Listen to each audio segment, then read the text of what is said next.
Good morning दोस्तों, एसएमटीवी पे एक बार फिर आप लोगों का बहुत बहुत स्वागत है। और सबसे पहले मैं आप लोगों से सॉरी कहना चाहता हूं कि काफ़ी दिनों से मैं डिसअपीयर हो गया था यूट्यूब से। और काफ़ी थोड़ा सा एक बिज़नेस का जो एक बर्डन था, जो ईद का जो सेलिब्रेशन था, जो फेस्टिवल था, उसमें मैं काफ़ी ज़्यादा इन्वॉल्व हो गया था। और काफ़ी टाइम से मैं कोशिश कर रहा था कि मैं आप लोगों को एक अच्छा सा कंटेंट दूँ और आप लोग इसको एंजॉय करें। एनीवे दोस्तों, आज बात करेंगे डिस्कवर ऑफ इंडिया के बारे में।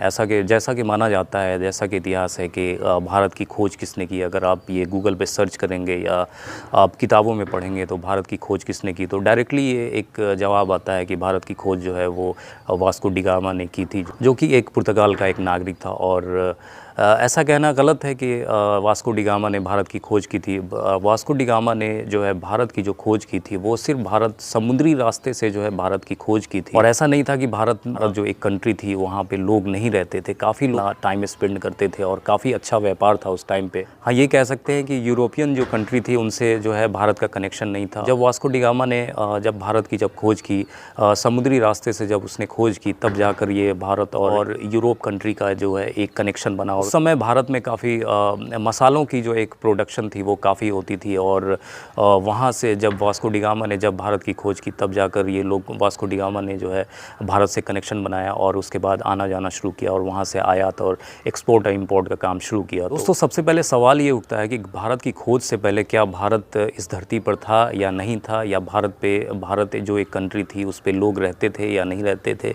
तो मैं आपको ये बता दूं कि भारत की खोज करने से पहले भारत पहले ही मौजूद था और यहाँ के लोग सब कुछ जानते थे कि ये कंट्री है। और हाँ, ये आप कह सकते हैं कि बाहरी जो भी कनेक्शन था यूरोप की कंट्रीज़ और एशिया की कंट्रीज़ से, इनका जो है वो कनेक्शन नहीं था। और ये कहा जाता है कि भारत के लोगों को ये जो है भारत की जो स्थिति थी वो वाकिफ़ थे उससे। और जो बाहरी जो लोग थे उन्हें इस कंट्री के बारे में पता नहीं था। और यहाँ पे काफ़ी मसाले की जो खेती थी वो काफ़ी अच्छी की जाती थी। और यूरोपियन जो कंट्री था उससे जो है कोई लगाव नहीं था और उन्हें ये पता नहीं था कि भारत में ही बहुत सारे ख़जाने मौजूद हैं। और लेकिन इतिहास में ये कहा गया है कि वास्को डी गामा ने भारत की खोज की। वह समुद्री मार्ग से जो है भारत आया था। यूरोप से लेकर एशिया तक जो समुद्री मार्ग जो है वो खोजने का जो श्रेय है वो वास्को डी गामा को ही जाता है। और इसीलिए उसको डिस्कवर ऑफ इंडिया कहा गया है। वास्को डी गामा 7 जुलाई 1497 को भारत की खोज करने के लिए समुद्री मार्ग से जो है वे रवाना हुए।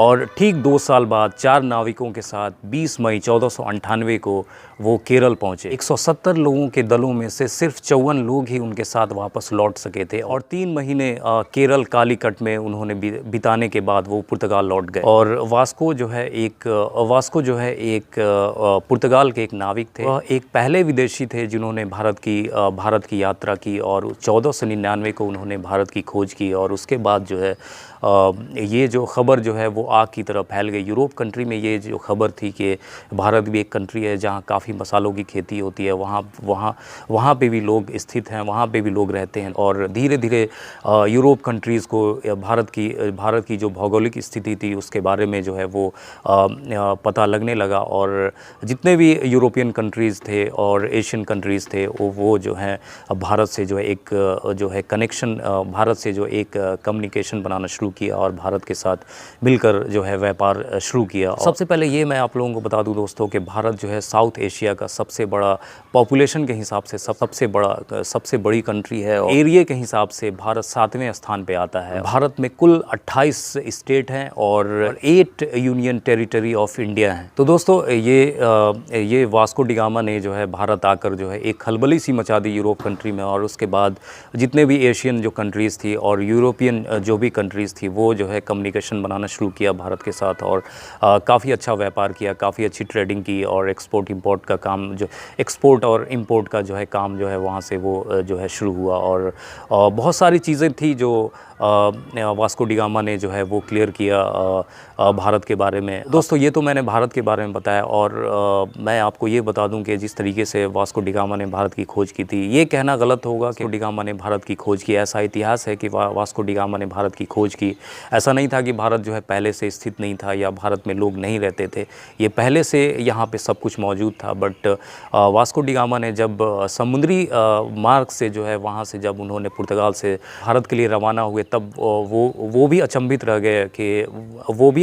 गए देख कर कि भारत भी एक ऐसी कंट्री है जहाँ पे लोग बहुत ही खुशहाल रह रहे हैं और अपनी जो है रोज़मर्रा की जो ज़िंदगी है उससे वो काफ़ी खुशहाली से जी रहे हैं। और साउथ एशिया की जो कंट्रीज़ जैसे इंडोनेशिया, मलेशिया और ये सारी कंट्री जो थे वो भारत से काफ़ी अच्छे व्यापार कर रहे थे। जो अरब की जो कंट्रीज़ थी, अरब के जो व्यापारी थे, वो भारत से जो है मसालों को ख़रीद कर वो काफ़ी अच्छे दामों में वो अपनी कंट्रीज़ में बेचते थे और काफ़ी अच्छी वो जो है वो बेनिफिट वो जो है वो लोग कमाते थे। और ये आप कह सकते हैं कि काफ़ी अच्छी बिज़नेस करने के बाद जो है अरब जो है एक बहुत बड़ा अरब कंट्रीज जो है वो एक बहुत बड़ा कंट्रोलर बन गया और एशिया का जो भी व्यापार होता था वो अरब कंट्री जो है वो उसको कंट्रोल करता था। तो दोस्तों ये काफ़ी इम्पॉसिबल सी चीज़ थी कि एक पुर्तगाली एक नाविक ने जो है भारत की खोज की और भारत से जो है भारत का जो एक जो समुद्री जो रास्ता था उसकी खोज की और उसके बाद जो है भारत से कम्युनिकेशन बनाया और उसके बाद भारत से ट्रेडिंग स्टार्ट की। और यूरोप कंट्री में जो है ये खलबली सी मच गई कि भारत भी एक अमीर कंट्री है और जहाँ पे काफ़ी अच्छे जो है ट्रेडिंग का एक बहुत ही अच्छा अपॉर्चुनिटी है। तो आज के लिए इतना ही। उम्मीद करते हैं कि आप लोगों को आज का जो कंटेंट है वो ज़रूर पसंद आया होगा। लाइक कीजिए, शेयर कीजिए और सब्सक्राइब कीजिए एंड थैंक्स फॉर वॉचिंग।